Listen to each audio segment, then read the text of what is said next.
Bapak, Ibu, Saudara, dan anak-anak yang dikasihi Tuhan, salam sehat untuk kita semua. Dalam suasana bulan keluarga ini, kita akan kembali menghayati firman Tuhan melalui renungan umat dengan tema Bahasa Tubuh Alat Damai Sejahtera. Melalui perenungan firman Tuhan dari surat Efesus pasal 4 ayat 31-32. Efesus pasal 4 ayat 31-32 yang demikian. Segala kepahitan, kegeraman, kemarahan, pertikaian, dan fitnah hendaklah dibuang dari antara kamu. Demikian pula segala kejahatan. Tetapi hendaklah kamu ramah seorang terhadap yang lain, penuh kasih mesra dan saling mengampuni, sebagaimana Allah di dalam Kristus telah mengampuni kamu. Amin.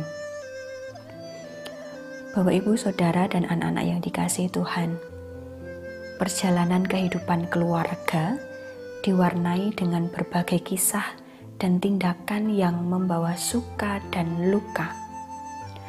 Setiap pribadi dalam keluarga pasti pernah melakukan kesalahan.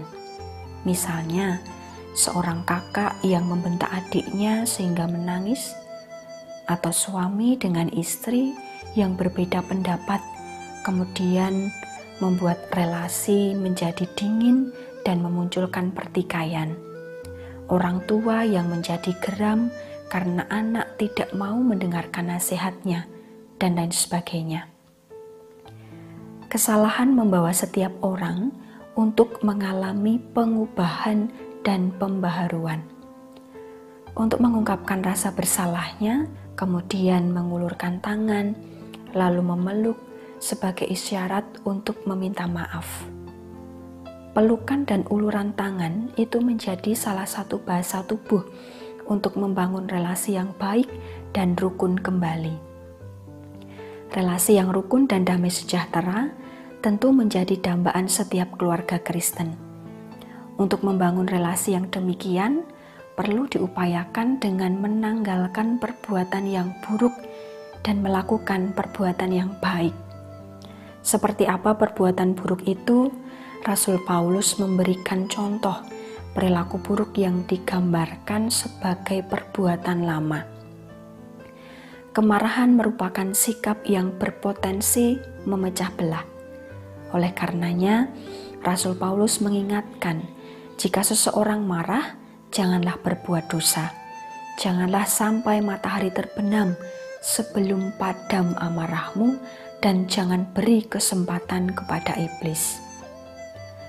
Kemarahan dan dosa-dosa lain, termasuk dusta, pencurian, kata-kata kotor, dan mendukakan Roh Kudus, merupakan ciri-ciri kehidupan manusia lama dan perbuatan buruk yang harus ditanggalkan.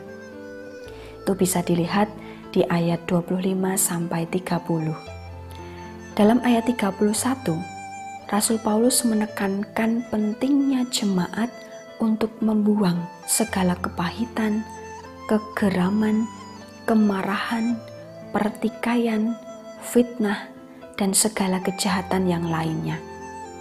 Selain menasihatkan untuk membuang perbuatan lama, Rasul Paulus juga mendorong masing-masing orang untuk melakukan perbuatan baik sebagai gambaran pribadi yang dibaharui di dalam Kristus. Perbuatan baik itu ialah ramah seorang terhadap yang lain, penuh kasih mesra, dan saling mengampuni, sebagaimana Allah di dalam Kristus telah mengampuni orang-orang berdosa melalui pengorbanan Kristus di kayu salib. Bisa dilihat di ayat 32. Melalui nats hari ini, kita semua, terlebih keluarga Kristen, bersama-sama akan merefleksikan nasihat Rasul Paulus kepada jemaat Efesus, supaya kita pun juga dimampukan untuk menanggalkan perbuatan lama yang mungkin masih kita lakukan hingga saat ini. Rasul Paulus menghendaki agar orang-orang bersatu menjadi ciptaan baru dalam Kristus. Dalam surat yang ditulisnya, Rasul Paulus memberikan nasihat berupa penerapan praktis bagaimana seharusnya orang percaya sebagai manusia baru bertindak dalam hidup keseharian. Tindakan itu nampak dari yang dulunya mencuri berubah menjadi dermawan, dari yang sering berkata kotor dan menyinggung orang lain berubah menjadi kata-kata yang positif dan membangun, mau mengampuni seperti Allah yang adalah pengampun. Ajakan Rasul Paulus ini membawa setiap jemaat untuk hidup baru, hidup dalam damai sejahtera. Tidak ada lagi kesalahpahaman, kebencian, dan kecurangan. Lalu mengapa Rasul Paulus menasihatkan untuk membuang semua tindak kejahatan itu? Karena tindakan tersebut tidak hanya merusak kehidupan pribadi, tetapi juga terkait dengan rusaknya relasi sosial dan terlebih relasi antar anggota keluarga. Jika dalam anggota keluarga melakukan hal tersebut, maka akan membawa dampak yang buruk dalam keluarga Kristen yang adalah citra Kristus. Dampak buruk yang bisa dilihat dan dirasakan diantaranya adalah tidak ada damai sejahtera. Yang ada adalah kesalahpahaman, uring-uringan, saling menyalahkan, saling menuduh, egois, dan sebagainya. Bapak, Ibu, Saudara, dan anak-anak yang dikasihi Tuhan, Tuhan mengaruniai kita anggota tubuh.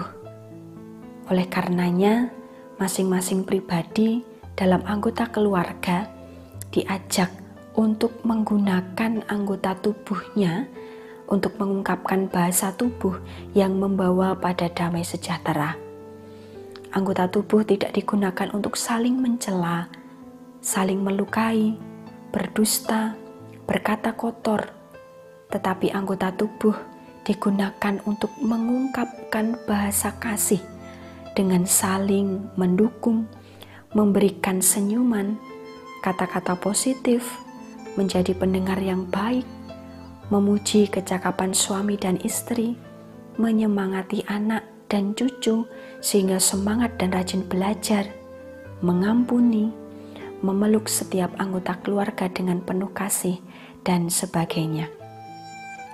Ketika setiap keluarga Kristen berupaya dan senantiasa memohon pertolongan Roh Kudus untuk hidup dalam kasih mesra, niscaya damai sejahtera akan dirasa. Selamat menghadirkan damai sejahtera melalui tangan, mata, telinga, mulut, dan anggota tubuh lainnya untuk membangun relasi yang bermakna sehingga menjadi keluarga Kristen yang menjadi berkat bagi sesama. Amin.